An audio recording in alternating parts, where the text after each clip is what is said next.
Most people think driving for Uber is simple. You pick someone up, you drop them off. You move on to the next ride. That's what I thought too. But after a few years on the road, especially during late-night shifts, I learned something important. When a stranger gets into your car, you're not just giving them a ride. Sometimes, you're driving straight into something you don't understand. These are 3 very scary, true Uber driver stories. 3 years ago, I started driving Uber to make extra money after work. I preferred night shifts, less traffic, better tips, quieter roads. One Friday night around 1:30 a.m., I got a pickup request from a small bar downtown. The passenger rating was new, no profile picture. I almost canceled. That was my first mistake.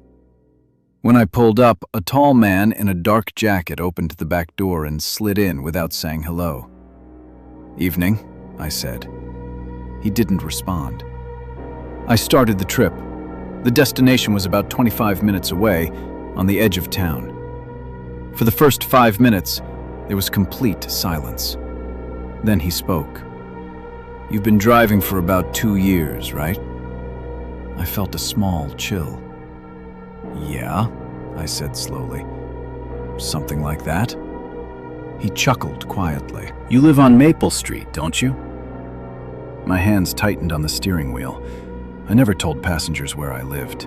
My Uber account didn't show that. "I'm sorry?" I asked. "Maple Street," he repeated calmly. "Small white house, black car in the driveway." My stomach dropped. I didn't answer. He leaned forward slightly. "Don't worry," he said softly. "I just noticed things." At that point, I considered ending the ride, but we were already heading toward a more isolated area. The GPS suddenly recalculated. New route. Instead of heading toward the address, it directed me down a long, poorly lit road that led toward farmland. "There must be a mistake," I said. "No," he replied quickly.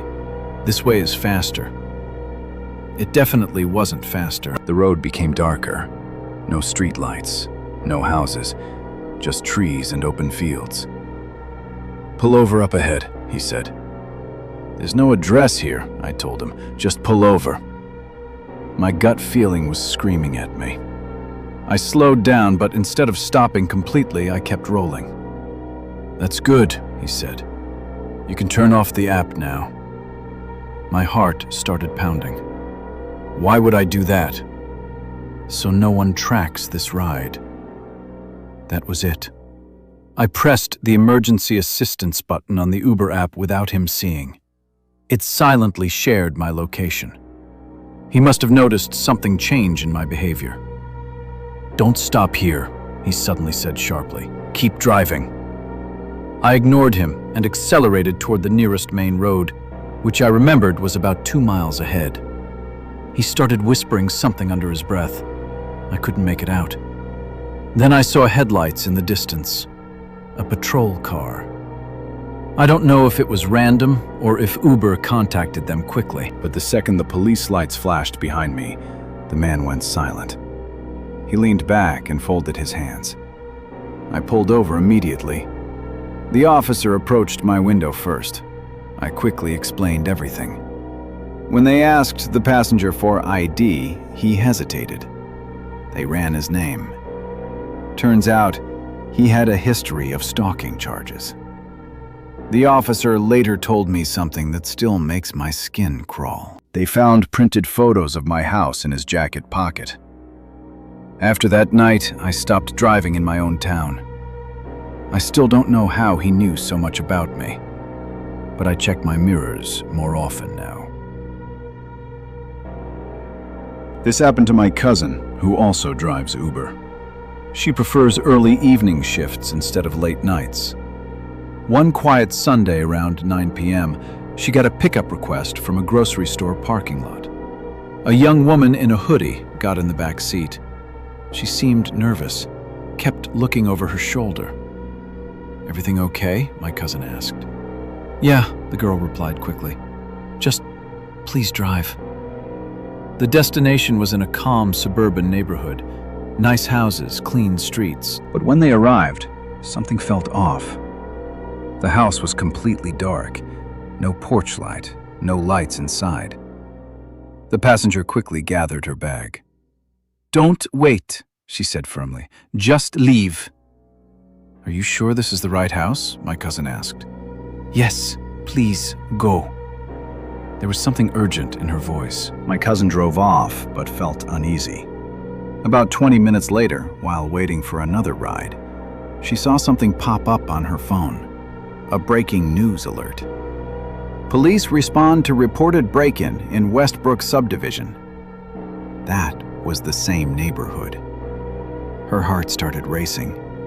She clicked the article. The photo attached showed flashing police lights outside the exact same house she had just dropped that girl off at.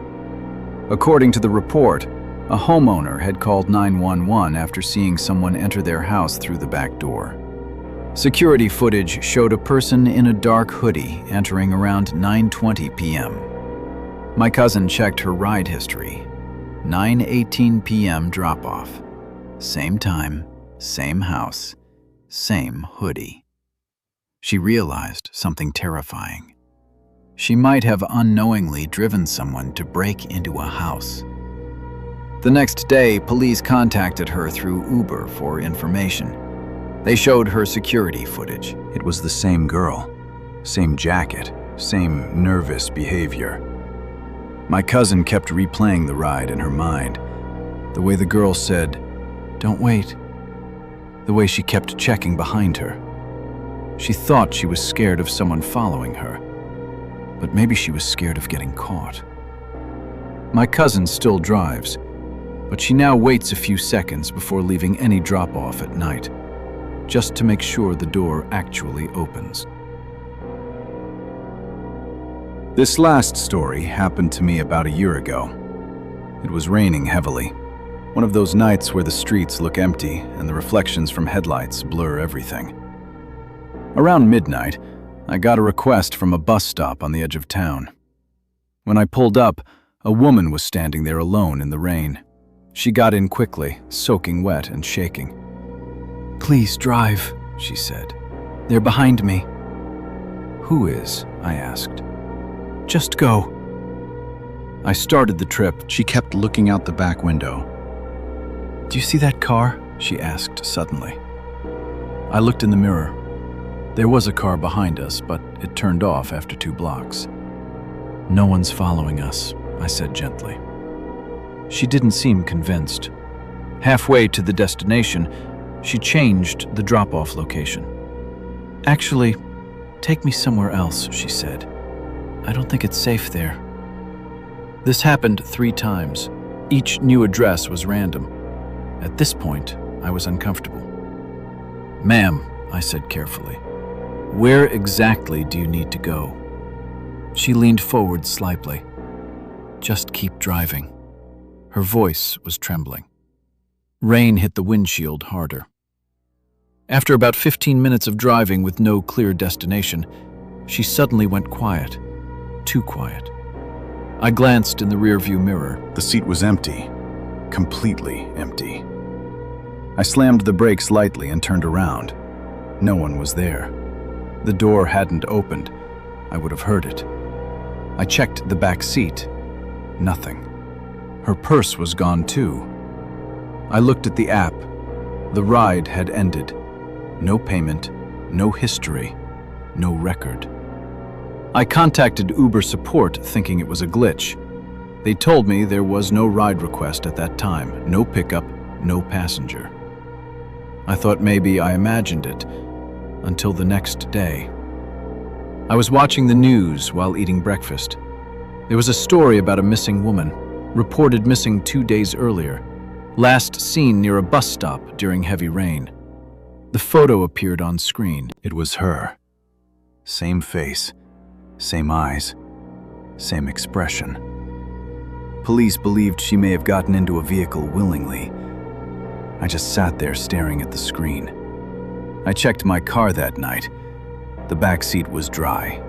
No water from her clothes, no footprints, nothing. Sometimes when I drive at night in the rain, I still check my rearview mirror, just to make sure the seat is still empty. You meet a lot of strangers driving for Uber.